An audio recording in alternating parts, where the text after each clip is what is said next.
ये बात आपने सही कही, ये पिछड़ा इलाका है, वाकई में पिछड़ा हुआ है। भले कोई माने चाहे न माने, यहाँ के लोग ने, यहाँ कोई यूनिवर्सिटी नहीं है, ना कोई बहुत बड़ा विश्वविद्यालय बना, ना कोई बहुत बड़ा मेडिकल ट्रामा सेंटर देखो बना हुआ 100 सैया का बेड अभी तक सुचारू रूप से चल नहीं पा रहा है।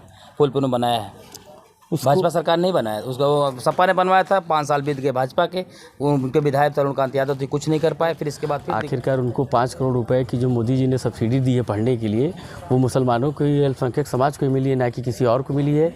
और ये तो उनका मन में एक वहम है कि हमारे प्रति सरकार जो है बहुत रुष्ट रवैया रखी, जबकि ऐसा कुछ भी नहीं है। अगर आप जातिगत मुद्दों पे जा करके काम करेंगे और राजनीति वोट करेंगे तो फिर यही पिछड़ापन आपको देखते रहना पड़ेगा 75 साल के, अगले भी 75 साल तक। लेकिन भाजपा में तो यही हो रहा है कि वो मुसलमान को एकदम निगलेक्ट कर देती है, बाकी हिंदू की बात करती है। राजनामा आपका जी।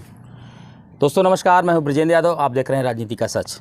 आज हमारे साथ एक ऐसे युवा नेता हैं जो आजमगढ़ की सरजमी पर आए हैं, घूम रहे हैं और अपनी जो ज़मीन है वो तलाशने की कोशिश कर रहे हैं और अपनों को खोज रहे हैं कि हम जनता की कितनी सेवा कर सकते हैं। उसी के बारे में चर्चा करेंगे। हमारे साथ हैं भाग्यराज जी। ये बताइए, आप यहाँ पर आए हैं क्या सोचकर जनता के बीच में जा रहे हैं? मैं यहाँ पे आया हूँ इसलिए कि मैं जनता की सेवा कर सकूँ, और मेरा ये मानना है कि ये क्षेत्र काफ़ी पिछड़ा है।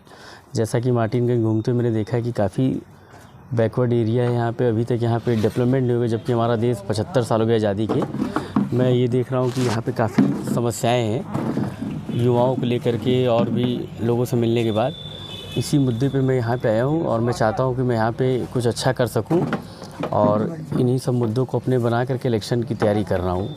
इसी तरह से भाजपा के सांसद हुए निरहुआ जी, वो भी कहते थे कि हम कुछ जनता के सवाल पूछेंगे, जाके सवाल करेंगे और नई यहाँ की तस्वीर बदलेंगे। हो गया 2-1 साल, नहीं बदल पाए। आप भी वही बात कर रहे हैं, युवा हैं, क्या दिखाएंगे, जनता कैसे भरोसा करे आपके ऊपर? निरहुआ जी की बात है, वो आजमगढ़ सदर से हैं, उन्होंने क्या किया और क्या नहीं किया वो वहाँ की जनता बताएगी। और लालगंज में मैं आया हूँ तो मैं अपना लालगंज से की जनता को ही अपना सब कुछ मान करके आया हूँ, और मैं चाहता हूँ कि जनता एक बार मेरे ऊपर विश्वास जताए, जिससे कि फिर मैं यहाँ पे कुछ जनता को करके दिखाऊँ। अच्छा बताइए, एक बात है, राजनीति आप कब से भी भाजपा से आप जुड़े हुए हैं?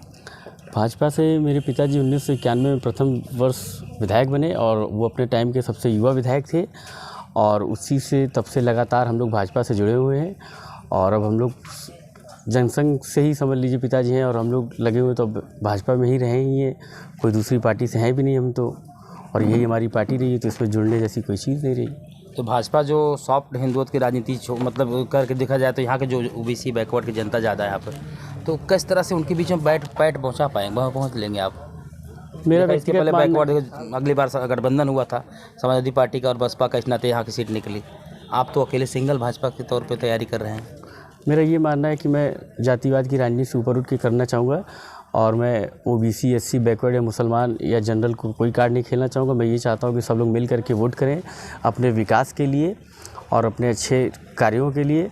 अगर आप जातिगत मुद्दों पे जा करके काम करेंगे और राजनीति वोट करेंगे तो फिर यही पिछड़ापन आपको देखते रहना पड़ेगा 75 साल के, अगले भी 75 साल तक। लेकिन भाजपा में तो यही हो रहा है कि वो मुसलमान को एकदम निगलेक्ट कर देती है, बाकी हिंदू की बात करती है। ऐसा नहीं है कि भाजपा मुसलमानों को निगलेक्ट कर रही, कहीं ना कहीं भाजपा भी मुसलमानों के साथ है। आखिरकार उनको 5 करोड़ रुपए की जो मोदी जी ने सब्सिडी दी है पढ़ने के लिए, वो मुसलमानों को ही, अल्पसंख्यक समाज को ही मिली है, ना कि किसी और को मिली है। और ये तो उनका मन में एक वहम है कि हमारे प्रति सरकार जो है बहुत रुष्ट रवैया रखी, जबकि ऐसा कुछ भी नहीं है। ये बात आपने सही कही, ये पिछड़ा इलाका है, वाकई में पिछड़ा हुआ है। भले कोई माने चाहे न माने, यहाँ के लोग ने, यहाँ कोई यूनिवर्सिटी नहीं है, ना कोई बहुत बड़ा विश्वविद्यालय बना, ना कोई बहुत बड़ा मेडिकल ट्रामा सेंटर देखो बना हुआ 100 सैया का बेड अभी तक सुचारू रूप से चल नहीं पा रहा है। फूलपुर में बनाया है, भाजपा सरकार नहीं बनाया, उसका वो सपा ने बनवाया था। 5 साल बीत गए भाजपा के, उनके विधायक तरुणकांत यादव थे, कुछ नहीं कर पाए। फिर इसके बाद फिर तैयारी लोग कर रहे हैं अपनी। उन्हीं सब मुद्दों को लेकर के मैं आया हूँ कि जो चीज़ें यहाँ पर रह गई हैं उनको मैं शुरू कर सकूं। हो सकता है कि तरुणकांत जी ने कहा हो मुख्यमंत्री जी से, और हमारे पास टेक्निक अच्छी ना मिली हो, जिसकी वजह से यहाँ कोई डॉक्टर ना आ पाए। बहुत से पिछड़ेपन की वजह से भी लोग यहाँ आना नहीं चाहते, वो सोचते हैं कि शहरों में ही रह जाएं, अच्छा लगे। क्योंकि आप खुद देखते हैं कि जो यहाँ पे लोकल जो यहाँ पे हैं, बहुत अच्छे पदों पर हैं, तो वो बाहर निकल जाते हैं जब नौकरी करने, तो वो फिर वहीं सेटल हो जाते हैं, वो खुद ही यहाँ नहीं आके मुड़ के। जब आप खुद में अगर ये विचार बना लेंगे कि हम अच्छे अपने जिस जगह से आप निकल अगर उस जगह को छोड़ के दूसरी जगह पे चले जा रहे हैं और नहीं आना चाह रहे हैं, तो इसी तरह से सभी लोग यहाँ आना नहीं चाहते। तो इसको जब डेवलप करने के लिए आपकी नीयत बनेगी, तभी आपको आगे का मार्ग मिल सकता है, वरना फिर इसी तरह पिछड़ा पड़ रहा है। हम ये आपसे बात करें, जो पिछली सरकार आपकी योगी बाबा की सरकार थी, मुख्यमंत्री योगीनाथ की, जो योजनाएं अभी तक पेंडिंग पड़ी हुई हैं, शिलान्यास हुआ, उद्घाटन हुआ है, लेकिन अभी तक काम उनका जीरो, धरातल पर नहीं उठा कहीं। क्या उसको जो योजनाएं उनको आगे बढ़ाएंगे आप? तभी तो जनता भरोसा करेगी आपके ऊपर। उन योजनाओं को भी मैं देखूंगा, ध्यान दूंगा कि क्या ऐसा सच में है कि लोकार्पण करके कार्य नहीं हुआ। अगर नहीं हुआ तो उसका फिर कारण भी पता किया जाएगा कि क्यों नहीं हुआ काम, और उसको फिर से कराने का पुनः कार्य किया जाएगा। क्योंकि अगर अगली बार विधायक जो थे अगर वो लड़े होते तो शायद काम को आगे बढ़ाया जाता। अब की बार यहाँ के जो विधायक है इस समय वो जेल में है, कोई काम नहीं, सारी चीज़ जनता वोट देकर तो फंसी पड़ी है। तो कैसे विकास को आगे बढ़ाएंगे आप? इसी को मैंने कहा कि अगर ये जातिवाद पे और पार्टीवाद पे अगर आप वोट देंगे तो फिर विकास से आप पिछड़ जाएंगे। तो इसलिए आपको जातिवाद से हट करके और विकासवाद पे अगर आना है तो आप उस उम्मीदवार को वोट करिए जो आपके साथ रह सके, चल सके, कार्य कर सके। 2024 का मुद्दा क्या रहेगा आप लोगों का?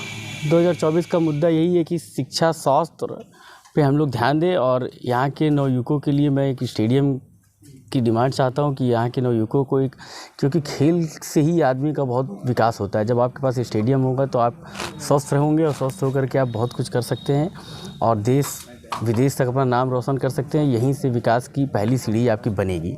जनता के लिए आप क्या कहेंगे और अपने क्या जनता से अपील करेंगे कि हम आने वाले समय में हमें आपको मतलब कैसे पसंद करें? मैं जनता से ये कहूँगा कि एक बार विश्वास सबके ऊपर किए हैं अगर इतने दिनों से, तो एक बार मेरे ऊपर भी विश्वास करें, और जो भी आपका कार्य होगा वो सारे कार्य मैं पूर्ण रूपी करने की कोशिश करूँगा, और पूरा जोरदार मेहनत करूँगा कि आपके लिए मैं हर वो सीढ़ी बन सकूँ जिस पे आपने मुझे वोट किया है, और जिस वोट के नाते मैं वहाँ पार्लियामेंट तक पहुँचूँ और हर कार्य को आसान करने की पूरी कोशिश कर सकूँ।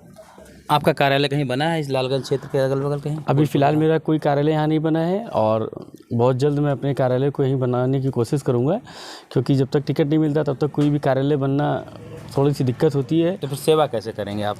अब यहीं पे कार्यालय बनाऊँगा, उसका रह करके मैं सेवा करूँगा। जनता की सेवा करें। जी, ये थे हमारे साथ भाग्यराज जी, बीजेपी के युवा नेता हैं। अपनी बातों को लेकर जनता के बीच जा रहे हैं और घर घर तक जाने की कोशिश कर रहे हैं और करेंगे भी कि आगे आने वाले समय 2024 का चुनाव है, बढ़ चढ़कर हिस्सा ले उसमें। तब तक ले नमस्कार, ब्रिजेंद्र यादव, आजमगढ़।